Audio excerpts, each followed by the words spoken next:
The Atlanta Dream are perhaps moving toward the Atlanta reality when it comes to playoffs. Wilton Jackson, who covers the Dream for the Next, is here to talk all about it. Locked On Women's Basketball starts now.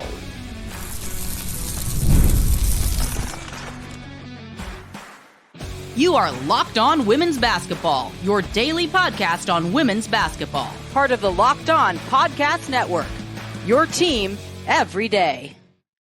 Very happy Tuesday to you. Hope you had a wonderful long weekend watching WNBA hoops. I am Howard Megdal, your host here at Locked On Women's Basketball. And man, we are streaming toward the playoffs, just a couple of weeks away. A lot to get to all week this week, especially today. Thank you for making us your first listen every day for all of it. Of course, it is not just me, it is the incredible team across the board at the Next, thenexthoops.com, where we have over 100 reported pieces every month.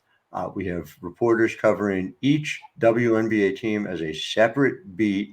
If you believe that matters, and we do, subscribe. $9 a month, $72 a year to support the work that we are doing over at thenexthoops.com.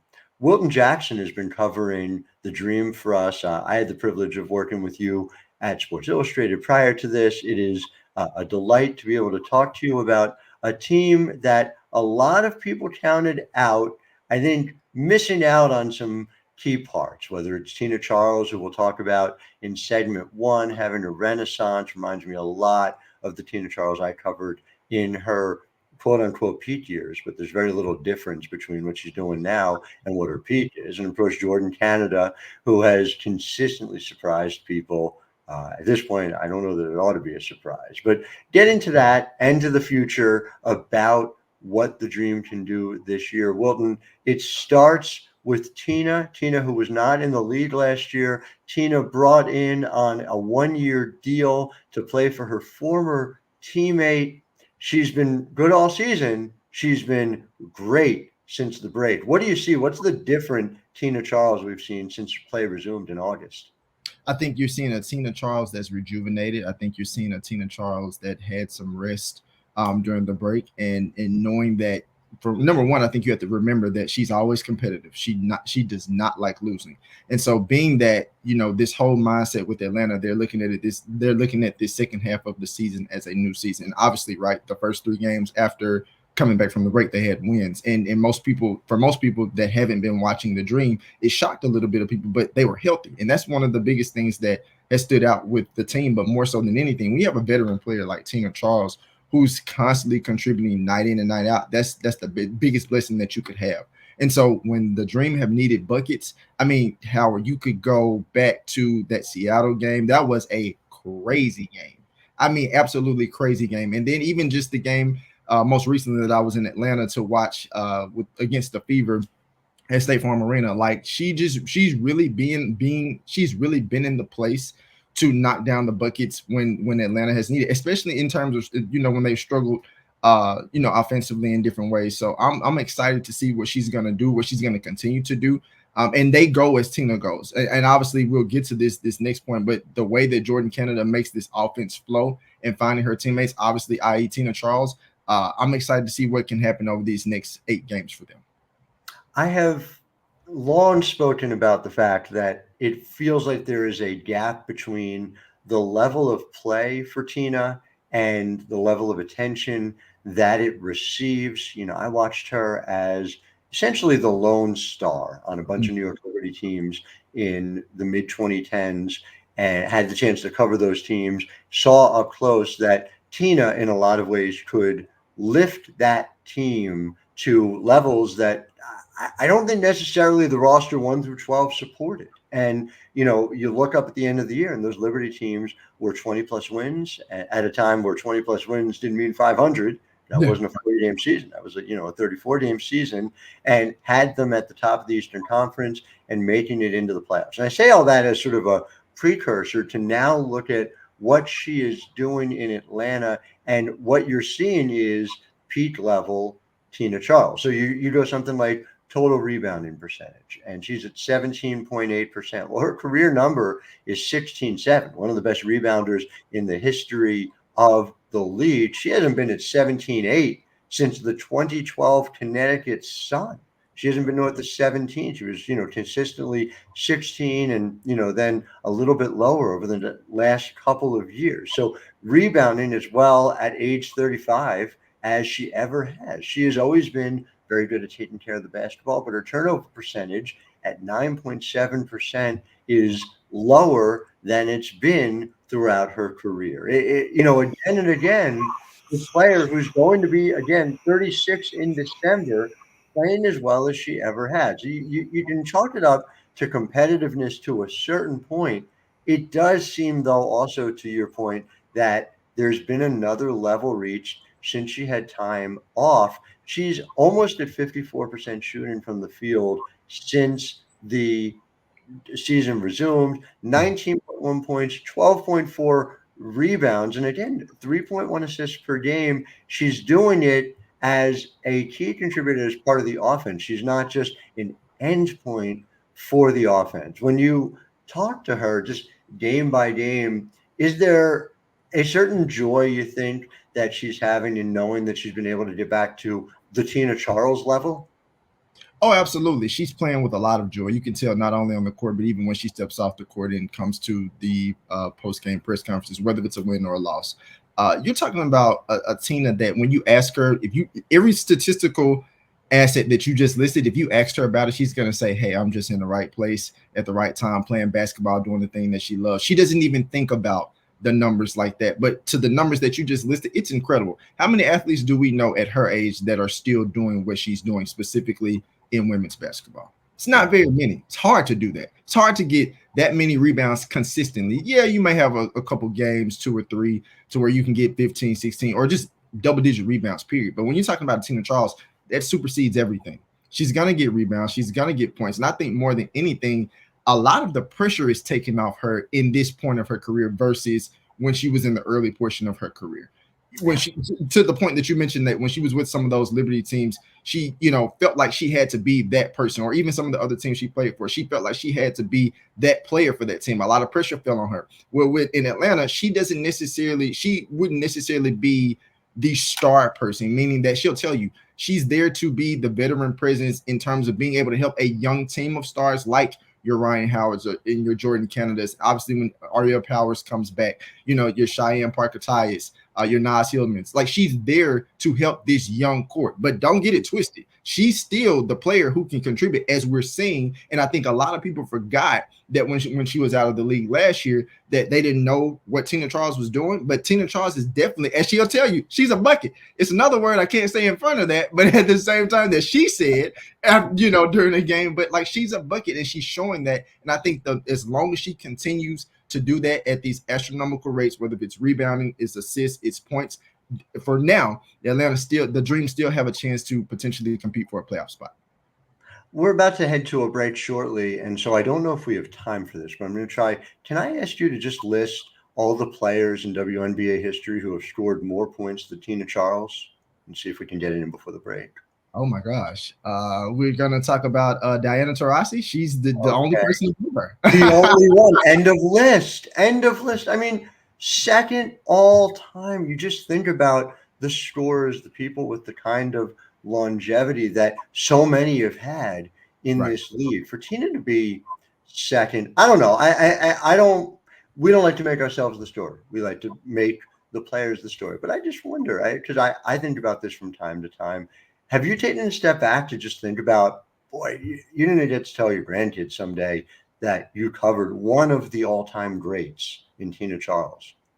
Absolutely. I think about that all the time. Like, not only I wasn't necessarily there to watch her break the record, but just watching it on TV and having known that in the beginning of the season that record was possible. And 9 times out of 10, I thought that she would pass it. I said to myself, I'm talking to a future Hall of Famer.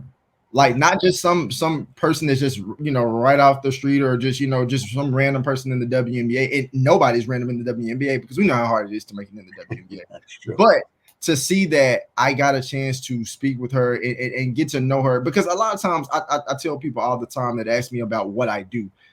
I like to talk to athletes about their jobs, but a lot of times they get tired of talking about just their jobs because they're still people. And I think the best stories and the best journalists that get the stories that people enjoy are based off those relationships beyond just the fact of, hey, this is what this player is doing on the court. And that doesn't mean it goes so to become so intrusive into their life, but more so asking them a little bit more just than more than just basketball, or just asking how they're doing. How are they feeling as humans? Because what they do gets very, very stressful. So being able to understand where they are, how they're feeling beyond what they're doing on the court, I think it all transcends in the storytelling. And I think that, with Tina, it's just been a blessing to watch her and to see what she's done. Couldn't agree with you more. Really interesting to see what's ahead for her. And so obviously Jordin Canada is going to be a big part of what is ahead for her. So back in segment 2, we'll be talking more about Jordin and the rest of this Atlanta Dream here with Wilton Jackson. I'm Howard Megdal. You are listening to Locked On Women's Basketball. Locked On Women's Basketball is brought to you by Magic Spoon. And as a kid, I loved eating cereal. But as an adult, I need to be conscious of other things. I don't want to look for all that sugar. And most cereals don't give me the protein I need either. But fortunately, I found Magic Spoon, which is a nostalgically delicious cereal that tastes just like my childhood favorites, but without the sugar and a ton of protein. Now, if you already are a Magic Spoon fan like I am, we have big news. Magic Spoon has turned their super popular cereal into high protein treats that are light, crispy, and taste just like those crunchy cereal bars. Magic Spoon's brand new treats are so delicious and have already become my favorite. I just pack them into my bag. I have one on my way up to go cover the WNBA, one on my way home, and it helps me get through the day to be able to do the work that I love. Every Magic Spoon cereal serving has 13 grams of protein, 0 grams of sugar, and 4 grams of net carbs, so you can feel good about what you're eating. And by the way, you can save as well. Get $5 off your next order at magicspoon.com/locked on. You can also look for Magic Spoon in your nearest grocery store. But to get that discount, magicspoon.com/locked on for $5 off. Magic Spoon, hold on to the dream.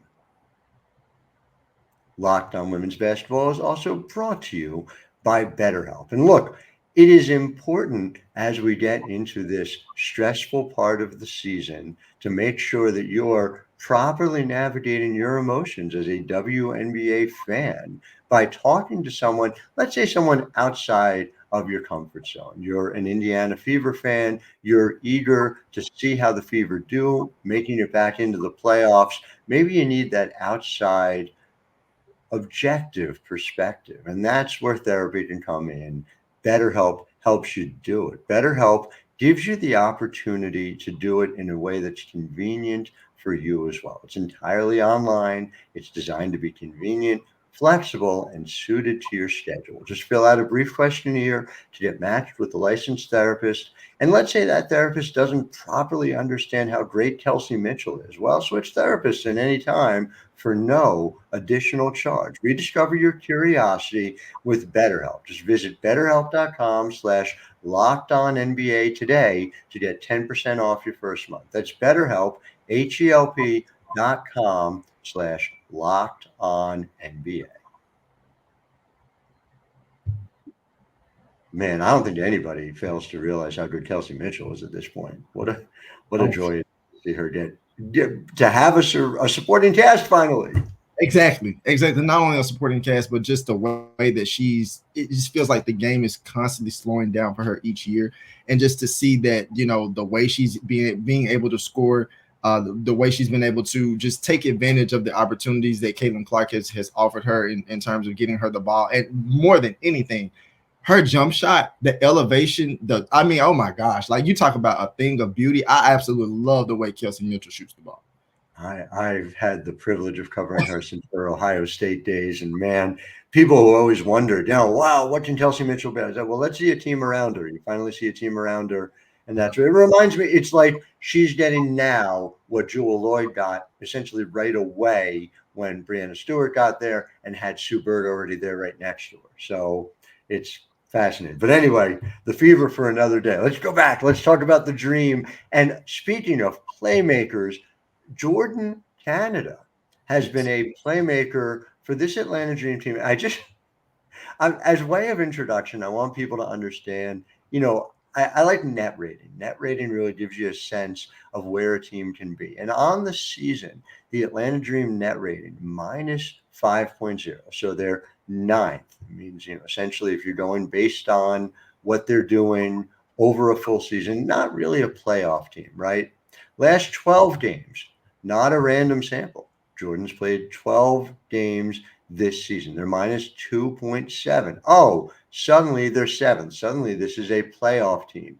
You go to the last 10, minus 0.3. Oh, that's not a random sample. That's Jordin Canada's starts so far this year. They are essentially a 500 team. 500 would put you sixth, seventh in this WNBA over a full year. I say all this by way of Dan Padover, general manager of the Atlanta Dream, knew what he was doing, going out, getting Jordin Canada this offseason, but we haven't had a chance to see it. Now that you see her doing it in person, we can talk about the numbers to a certain extent, and we will. What allows Atlanta to be so much better with Jordin Canada on the floor? Jordin Canada is Atlanta's floor general. She does all the little things. She makes this offense go without. She's like the engine to a car that makes it go. When you talk about Jordin Canada, especially having talked to Coach Rhyne in different press conferences and things like that, you've heard her constantly say this offense goes as Jordin goes when she's on the court. The way she's able to push the pace, I can't tell you how many times Coach Rhyne has talked about making sure Atlanta, even from the very beginning when she wasn't playing, and even as she's come back, it's always been about push the pace, push the pace, push the pace, get rebounds, get out, get points in transition. This is how we're gonna, move, and of course defense. And so with Jordin, you see a point guard that immediately, for those that don't watch Atlanta like that, like they get the ball, especially with Jordin, she gets the ball and she's moving up the court as fast as she can in most cases in transition, or maybe not necessarily always in transition, but moving up the court as fast as she can, always keeping her eyes on getting the ball to her teammates, whether that's Ryan Howard, whether that's Allisha Gray, whether it's Tina Charles, whether it's Nas Hillman. It's always thinking about how can I put my teammates in the best position to get the ball to score for us. And it hasn't been more until recently, within maybe like the last week or so, that you've seen Ryan Howard kind of talk to her more about, taking more shots, because obviously she can shoot the ball herself. She's had a game, since coming back from the All-Star break. She's had like 19 points and 6 assists against that game against Connecticut.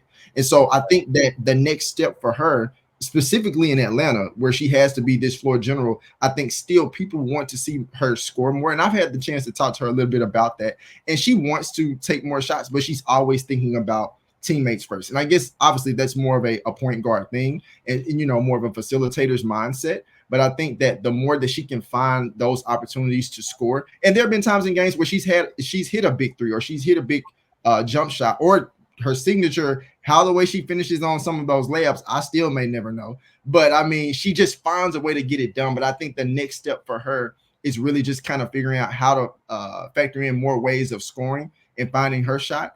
In addition to being the great facilitator that she's been for this Dream offense. Seeing her take 7 threes against Phoenix was a real significant thing for me because, again, Jordin is somebody who put so much time in the gym to get to the point. She's been on the podcast talking about this, to get to the point where she needs to be a threat. She doesn't need to be somebody who's taking 10 threes a game. She has to be, if that's what the defense is giving her, what she goes and takes advantage of, and has become that level of perimeter shooter. But again, this is to your point, and I just love this. You can just go down the column. So she played, 14 minutes against New York in her first game back on June 23rd. And then this is her assist total by game since then.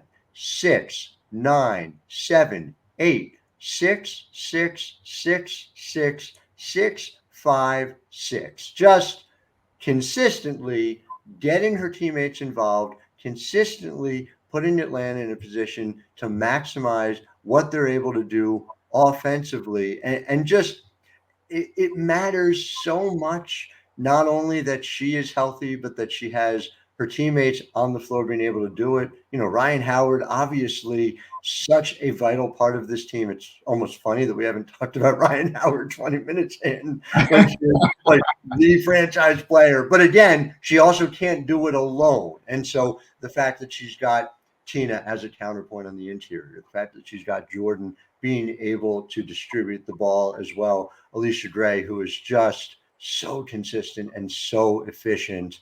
It's a dangerous team. It is not a team that you'd want to play in the playoffs. And it's increasingly trending like somebody's going to have to play them in the playoffs. So when we get back, segment 3, we're going to talk about that, what is going to be required of them over this final stretch run, and just what you think that ceiling could be on this team. Wilton Jackson here talking Atlanta Dream. I'm Howard Megdal. You are listening to Locked On Women's Basketball. Locked On Women's Basketball is brought to you by Game Time, and Game Time is a place where you can get the tickets that are not so easy to get. Not so easy to get them sometimes in Atlanta. Plenty of sellouts this year as well for the Dream. Here's what I like about the Game Time app, something that works really well for when I take my children, when I'm not working, to go see a ball game together, going out to a concert, to a show. It's not just that you can see where you're sitting with Game Time. It's not just that they have the price match guarantee, which means they'll either be at that lowest price or they'll give you back 110% of the difference. And that's all in pricing. But their seat views, you get this panoramic view from your seat in the app, see exactly what your visuals are when you were there. Game Time really lets you take all the guesswork out of buying tickets. So download the Game Time app, create an account, and use the code LOCKEDONNBA for $20 off your first purchase. Terms apply. Again, create an account and redeem code LOCKEDONNBA. That's LOCKEDON NBA for $20 off today. Download Game Time today. What time is it? It's game time. Back here in segment 3 with Wilton Jackson, or just to set the scene for everyone to understand. The Atlanta Dream are, as of right now, not in the playoffs, but they are tied by record as they are 9th. The Chicago Sky are 8th, both at 11-21. And there's not an opportunity really, barring an absolute collapse from the Phoenix Mercury, to move up to 7th. So they're fighting right now for essentially a New York Liberty first round matchup. Now 11-21 means they've got 8 games left. They're at Phoenix tonight, Tuesday night. They play home against Dallas, home against Indiana, home against the Minnesota Lynx. Rhyne Howard bobblehead giveaway on that one. That should be a fun one. Then they've got 2 with the Mystics. They got the Sky head-to-head that Tuesday, September 17th. That game could be very meaningful. And then if they make it, there's this potential first-round preview, last game of the season, September 19th at New York. I'll have a chance to see them in person just ahead of what the playoffs are. As you eyeball it, as you look at where Chicago is, and Sky been struggling, Kennedy Carter being out makes a big difference. You want to talk about an engine. She is the engine that makes that team go. Absolutely. What do you think Atlanta needs to do over these final 8 to get in? Do you think 500 gets them there? You think 3 and 5? What do you think? I think 500 would get them there, but I would hope that they could finish maybe 1 or 2 above 500, maybe at least 1 above 500. And I think that would get them in. But more than anything beyond just the numbers, I think the biggest thing that can help them, like beyond everything, is making sure they maintain health. There's, like, you talk about a team that doesn't need any more injuries or issues or anything like that. This is the team that doesn't need any of that. And when you think about that, and you know that obviously Cheyenne Parker-Tyus is out, Ariel Powers is still supposed to be on her way, on the means of coming back. So they need all hands on deck to make this run at going at the playoffs. Because here's the thing, when you look at that schedule currently, like you said, and you explained it well, Phoenix currently where they are, and then September 6th they have Dallas, which is sitting in 11th. But actually 4 games that are really standing out to me when I look at the remainder of this schedule is, of course, playing at Indiana on September 8th. Then they have to go to Minnesota, or no, they don't go to Minnesota. That game is at home, but they have to play Minnesota, and it's like, who wants to play Nafisa Collier and the Lynx right now? No one. I know I wouldn't. And then you think to the point of what you said in terms of them having to play Chicago again. I think that game is going to be extremely pivotal. That could be the deciding game on whether or not they make the playoffs. It really could. I mean, again, so if we're and I see it as you do, right? You got 4-4 should probably get you into the playoffs. So how do you get there? A home win over Dallas. So let's be clear, Dallas Rangers are playing real well right now. I mean, Dallas is contagious. They won 3 in a row last week. So, but if to get to the playoffs, to be a playoff team, you got to beat good teams. You got it. So home against Dallas, you win the 2 against the Mystics, and then you win that 4th one against the Chicago Sky. There's your 4. There's your 4 that gets you to no worse than 15-25, which should be enough potentially to get you in there. Chicago will have something to say about that too. But once you do, this Atlanta team, round 1 against the Liberty, nobody's playing better than the Liberty right now as the top seed, 3 games clear of even Connecticut, even Minnesota. Right.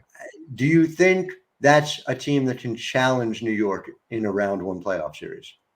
I think as long as Atlanta does the things that it does and does them well, I think it is, because here's the thing. Atlanta, what a lot of people don't necessarily realize is that they present challenges to different teams in different ways. And obviously basketball is a game of matchups, right? So when you think about the players that they have, you have a Ryan Howard, you have a Tina Charles, you have a Nas Hillman that's going to grab the boards, you have a dynamic playmaker like a Jordin Canada, and let's not forget Allisha Grace. So when you start thinking about the stars that are in Atlanta, and of course we know the stars that reside for the Liberty, it's basically a good combination of stars versus stars. And when you think about that, a lot of times, again, when it comes to the game of basketball, it comes down to matchups and what team plays well on that particular night. And so we've seen that a lot of times, more so than anything, we've seen times where the Liberty have faced Atlanta during regular season outings, and necessarily it more so favored the Liberty more so than it does the Dream. But when you're talking about a playoff basketball game, that changes everything. All things go out of the window. It's about, how can I continue to survive and essentially propel my team to a potential playoff win. And so I think that when you look at this Atlanta team, as long as they push the pace, everyone stays healthy. Tina Charles is doing what she's doing to help this particular team.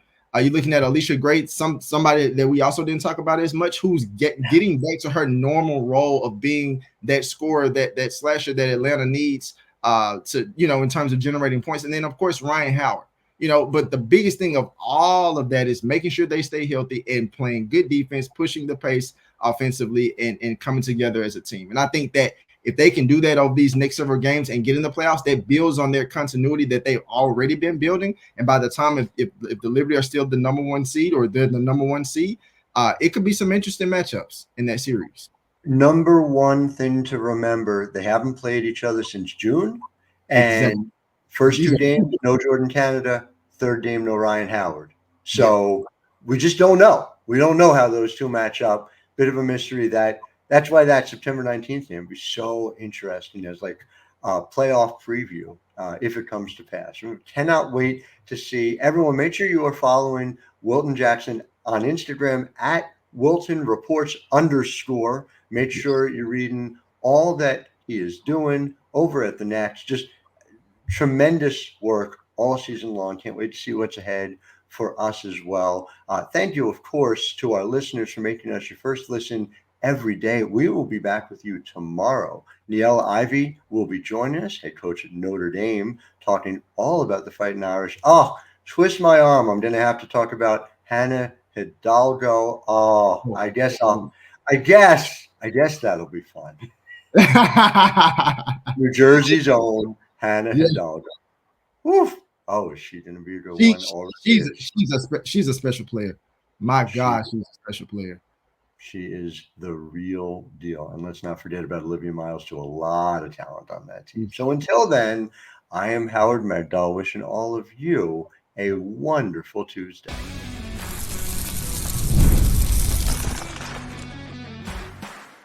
You are Locked On Women's Basketball, your daily podcast on women's basketball. Part of the Locked On Podcast Network. Your team every day.